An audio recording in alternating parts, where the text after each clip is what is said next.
Pizzagate was one of the most popular fake news stories that circulated during the 2016 presidential election. It started with WikiLeaks' release of the chairman of Hillary Clinton's 2016 campaign, John Podesta's hacked emails. Self-described independent researchers scoured these documents on WikiLeaks looking for incriminating information about Democratic Party members. Allegations eventually implicated Hillary Clinton and Barack Obama. The origins of the Pizzagate scandal are linked to a series of emails exchanged between John Podesta and his realtor. Conspiracy theorists pursuing what they believed to be a huge scandal turned to information sharing sites such as 4chan and Reddit to build information communities. Several right-wing blogs such as InfoWars became involved. These independent researchers identified James Alfente's pizzeria, Comet Ping Pong, as the location for the child sex ring. Alfente's became a target because of his connection to Washington, D.C. liberals. Based on Alfente's Instagram feed, which includes photos from many children's birthday parties, which take place at Comet Pizza, conspiracy theorists concluded that Alfente's was sheltering a child sex trafficking ring in the basement of his pizzeria. These baseless claims gained public legitimacy through association with authority figures as Michael T. Flynn, the former Secretary Advisor nominee, and his son, Michael Flynn Jr., who retweeted these unverified claims about John Podesta, Hillary Clinton, and Comet Ping Pong. Also, InfoWars urged its community to self-investigate the incident. Pizzagate went viral during the elections, and one of the bizarre implications of this example of fake news is that Edgar Madison Welsh, a 25-year-old gunman, decided to self-investigate. Following a confirmation with Comet Ping Pong staff, he opened fire. He left his hometown for the 350-mile drive to Washington with the intention of giving the restaurant a closer look, and then returning home. He wanted to shine some light on it. As he made his way to Washington, he felt his heart breaking over the thought of innocent people suffering. Once he got to the pizzeria, there was an abrupt change of plans. According to court documents, Mr. Welsh said that he had come armed to help rescue the children. This case study showcases the unintended consequences of a viral conspiracy theory that spiraled out of control. The situation became even more complicated when it was discovered that Mr. Welsh was a part-time actor who played various small roles in film and on TV. This information triggered additional conspiracy theories, which suggested that Mr. Welsh was a crisis actor set up by the government to end the Pizzagate incident. My research into Pizzagate raised many questions. The chief concern relates to the results that appear when I perform a basic Google search. The top results are conspiracy theories by right-wing bloggers.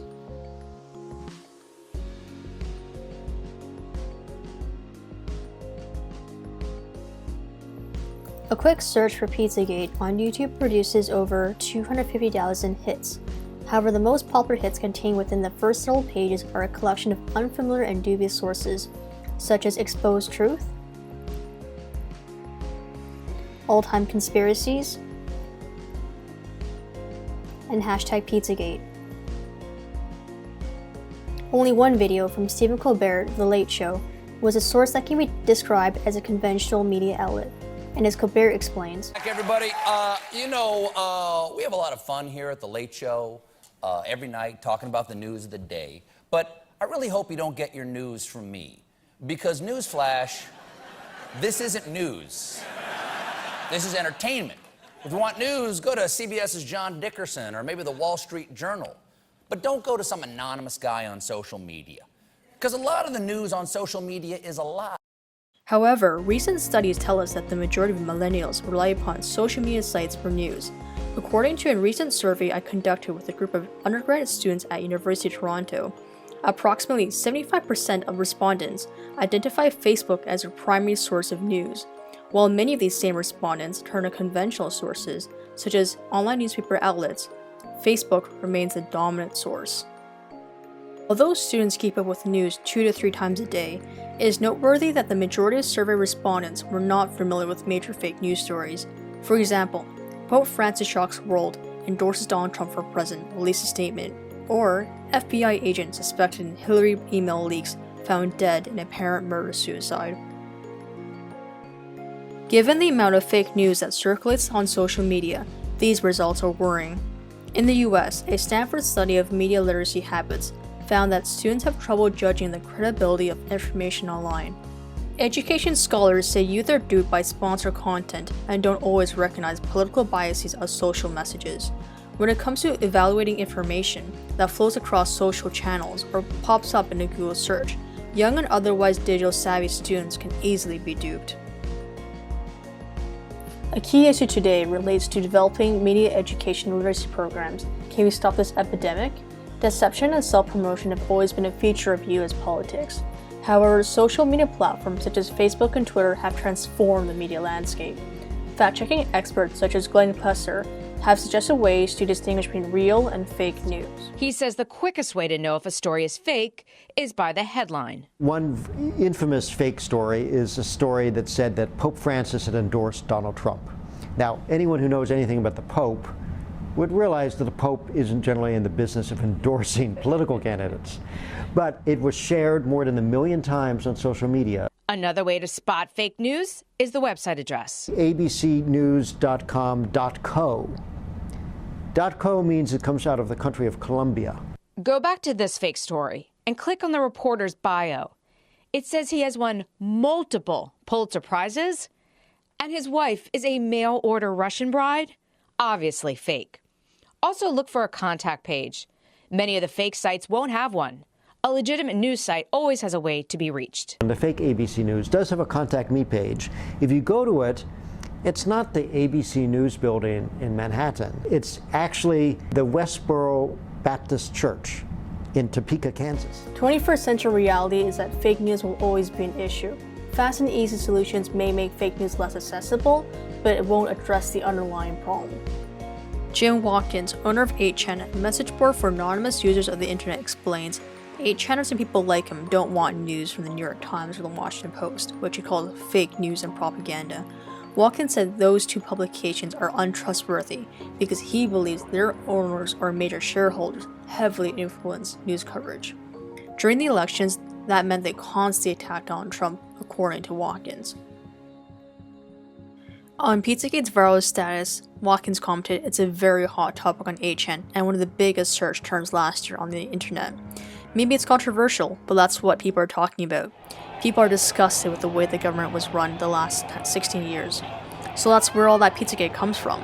The absolute corruption behind people that are running the government and their depravity." Pizzagate is an example of how the internet contributes to the blurring of boundaries between reality and fiction. Also, a related issue is pointed out by Watkins. Pizzagate is a reflection of the degree to which the public mistrusts mainstream media.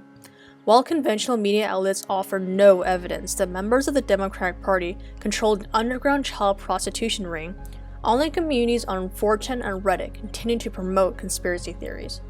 This example calls attention to a collision between alternate roles, and the result is public confusion and erosion of trust. Accepting the premise that the underlying causes of the fake news epidemic will not change in the near future, humans seem to be hard-coded to share sensational claims. Jackie Spinner, assistant journalism professor at Columbia College, explains. I don't know how we stop it. I mean, people love fake news. They love a good conspiracy theory. I mean, we're at a period in American history where there are an awful lot of people who are fearful of establishment, who want change. But that change is coming at a cost, and that cost is we are not better informed just because we have more sources of information. We're less informed because we're not looking for news, we're not looking for information, and that's my biggest fear is how do you stop this? With these new modes of communication, Facebook and Twitter, new approaches to media literacy are required. This is a field of study that predates social media and the internet. Given the complex status of social media platforms as corporations that are deeply embedded in everyday lives, it seems likely that there's no magical algorithmic solution to the fake news problem. There is a light at the end of this dark tunnel. Recently, Alex Jones of InfoWars, the popular right-wing blogger and YouTuber, apologized for promoting the Pizzagate hoax. He made an apology to the owner of Comet Ping Pong, James Alfentes, and took down the majority of associated videos. Our increasingly digital world requires upgraded media literacy strategies.